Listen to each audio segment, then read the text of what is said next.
আসসালামু আলাইকুম। এসো সহজে রান্না শিখি পক্ষ থেকে আমি রেজিন আহমেদ সকলকে স্বাগত জানাই। আজ আমি আপনাদেরকে ক্যারামেল পুডিং তৈরি করা দেখাবো। ক্যারামেল পুডিং বানাতে পারে না পৃথিবীতে এমন লোক কমই আছে, তারপরেও এটা এত জনপ্রিয়।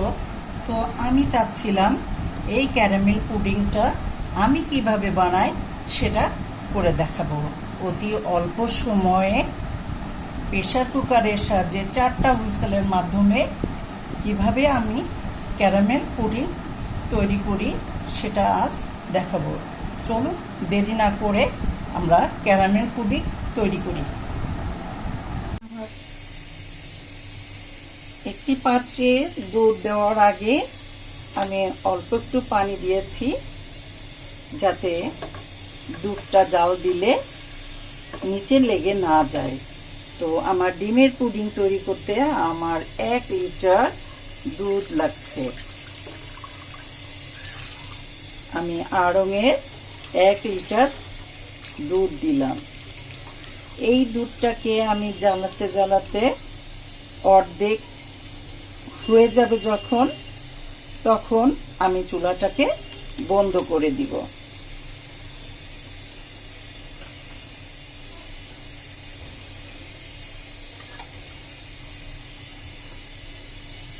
দুধটাকে কিছুক্ষণ পর পর একটু নাড়াই দিতে হবে, যাতে নিচে না লেগে যায়। কিছুক্ষণ পর পর দিলেই হবে। তো আমার দুধটা এখানে এতটুকু হয়েছে, এটার অর্ধেক হয়ে গেলে আমি চুলাটা বন্ধ করে দুধটা ঠান্ডা করতে দিব। দুধের বলক উঠে আছে। এখন আমি কোয়ার্টার কাপ চিনি দিয়ে দিব। চিনি দিয়ে দুধটাকে জাল দিতে থাকবো, তাতে দুধের কালারটাও সুন্দর হবে। আর চিনি থেকে যে আলাদা একটা পানি হয়, এটাও জাল দেওয়ার সাথে সাথে ঠিক হয়ে যাবে। এই দুধটা যখন অর্ধেক হয়ে যাবে, তখন আমার পুডিং বানানোর দুধ রেডি হয়ে যাবে। দুধটা জাল দিতে দিতে আমার প্রায় অর্ধেক হয়ে গেছে এবং দুধের কালারটাও অনেক সুন্দর হয়েছে, ঘিয়া কালার হয়েছে। এখন আমি দুধটা জাল বন্ধ করে দেব এবং বারবার এরকম নাড়িয়ে একটু ঠান্ডা করব, যাতে সর না পড়ে। এই দুধে সর পড়া যাবে না। যে বাটিতে আমি পুডিং তৈরি করব, সেই বাটিতে আমি কিছুটা তেল দিয়ে সমস্ত জায়গা মেখে দিচ্ছি।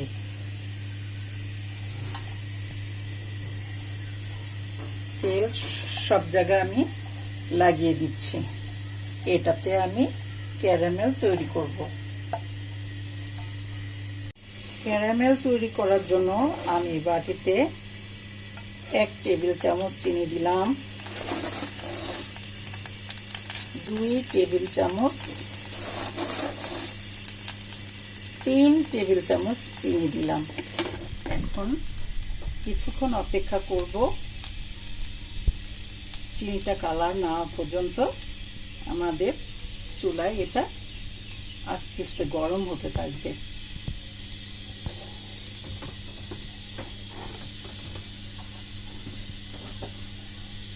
চিনিটা কিছুটা লাল হয়ে আসছে, এটার জন্য পুড়ে না যায় সেদিকে লক্ষ্য রাখতে হবে। অনেক বেশি কালার করা যাবে না। কিছুটা লাল হয়ে আসলে আমার ক্যারামেল হয়ে যাবে। বেশি লাল করলে আবার পুড়ে যাবে। আমার ক্যারামেল হয়ে গেছে। 1 কেজি দুধের ডিমের পুডিং তৈরি করতে আমার লাগবে 7টা ডিম। আমার ডিমগুলো একটু ছোট, সেজন্য আমি 7টা ডিম দিয়েছি। 6টা ডিম দিলেও হবে। এখন আমি ডিমগুলোকে বিটার দিয়ে কেটে নেব।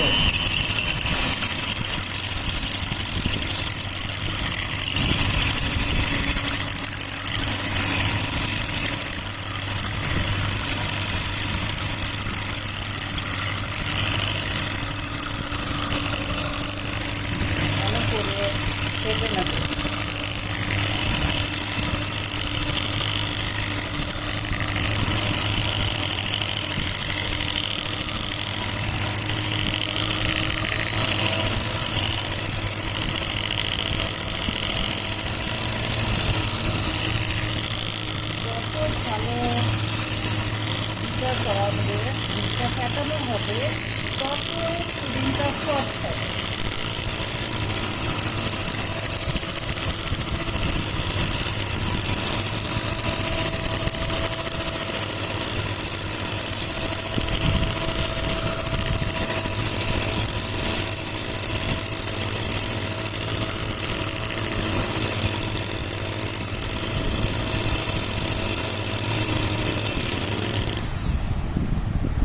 এবার আমার 6 টুকরো এলাচ আমি থেতো করে নিয়েছি, এই এলাচের গুঁড়োটা আমি দিয়ে দিব। এলাচ গুঁড়োটা দিয়ে দিলাম।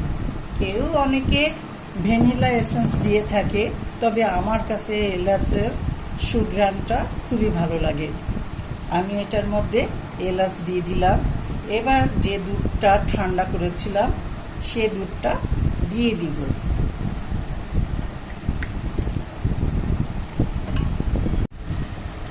দুধটা দেওয়ার পর আমি আবার একটু বিটার করে দুধের সাথে বিটারটা ভালোভাবে করে দিতে হবে।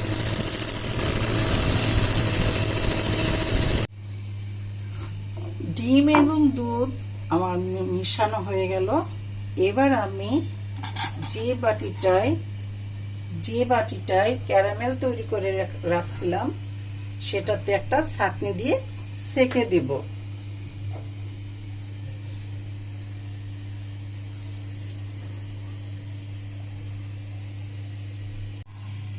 আমার ছাঁকা হয়ে গেল। এখন আমি প্রেসার কুকারে এই পুডিংটা দিয়ে দিব।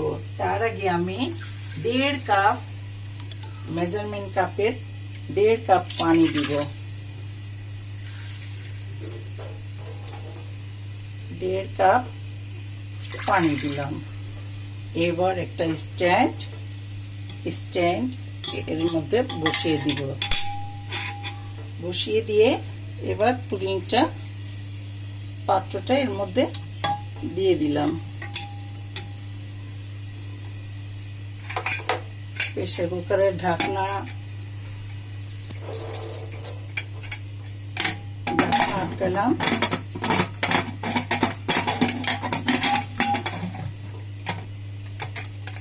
এবার আমি চুলার উপর দিয়ে দিব। মাত্র 4টা হুইসেল হলেই আমার পুডিং হয়ে যাবে। এখন আমি চুলার উপর দিচ্ছি। চুলায় দিয়ে জোরে জাল দিব আর অপেক্ষা করব 4টা হুইসেলের জন্য। 4টা হুইসেল হয়ে গেলে আমার প্রেসার কুকারের জালটা বন্ধ করে দিতে হবে। আমরা প্রেসার কুকারের হুইসেলের জন্য অপেক্ষা করছি। চুলাতে পুডিং বানাতে 30 মিনিটের মতো ভাপে দেওয়া লাগে, কিন্তু প্রেসার কুকারে মাত্র 10 মিনিটেই হয়ে যায়। তো আমরা 4টা হুইসেলের জন্য অপেক্ষা করছি। কিছুক্ষণের মধ্যে আমাদের হুইসেল দিবে।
একটা হুইসেল দিল।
দুইটা হুইসেল দিল।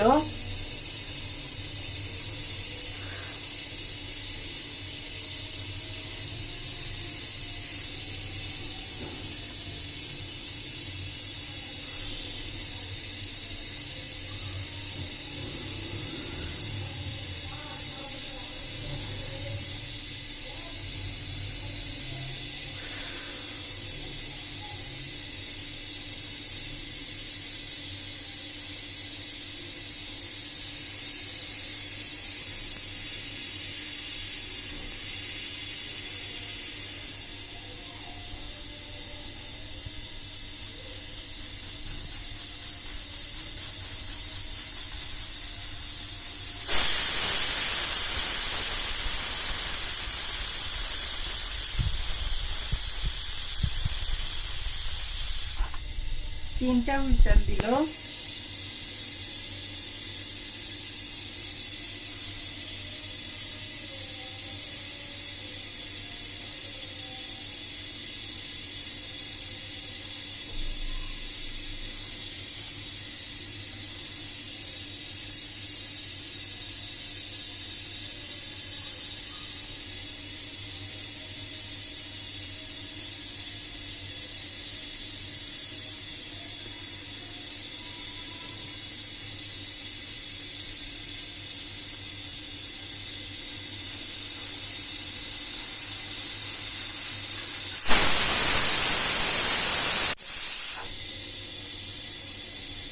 চারটা হুইসেল হয়ে গেছে।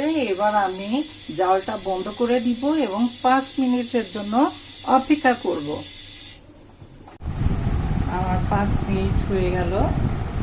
তো 5 মিনিট পরে দেখতে হবে, যদি প্রেসার কুকারে বাষ্প থাকে তবে এভাবে উঁচু করে বাষ্পটা বের করতে হবে। তো আমার এখানে বাষ্প নাই। এবার আমি প্রেসার কুকারটা খুলে দেখি।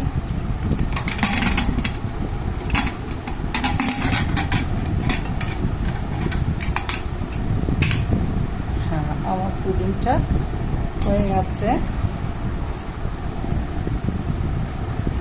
এখন এই পুডিংটা যতক্ষণ ঠান্ডা না হয় ততক্ষণ আমরা অপেক্ষা করব। পুডিংটা ঠান্ডা হয়ে গেলে আমরা প্লেটে পরিবেশন করব। পুডিংটা এখন ঠান্ডা হয়ে গেছে। তো গরম অবস্থায় কেউ এই পুডিংটাকে ফোল্ড আউট করবেন না, করলে হয়তো পুডিংটা ফেটে যাবে, ভেঙে যাবে। তো আমার এখন এই পুডিংটা ঠান্ডা হয়ে গেছে। আমি এটা চারদিকে ছুরিটা দিয়ে একটু ছাড়িয়ে নিই। এভাবে ছাড়িয়ে নিয়ে আমি ফোল্ড আউট করব। আমার ছাড়ানো হয়ে গেছে। এবার আমি এটাকে আস্তে করে ফোল্ড আউট করব।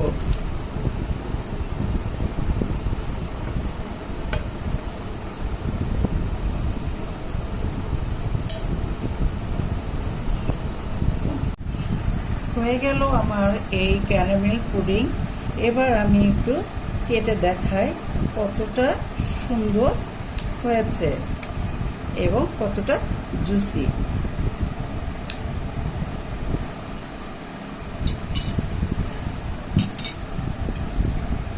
তো আমি এখন এটা দেখাবো। এই দেখুন কতটা সুন্দর হয়েছে।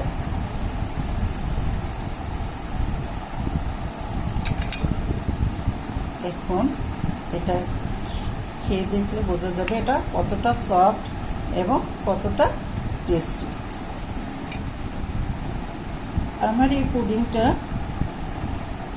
যদি সবার ভালো লাগে অবশ্যই বাসায় একবার করে তৈরি করে খাবেন, দেখবেন অনেক মজার এবং সুস্বাদু হয়েছে।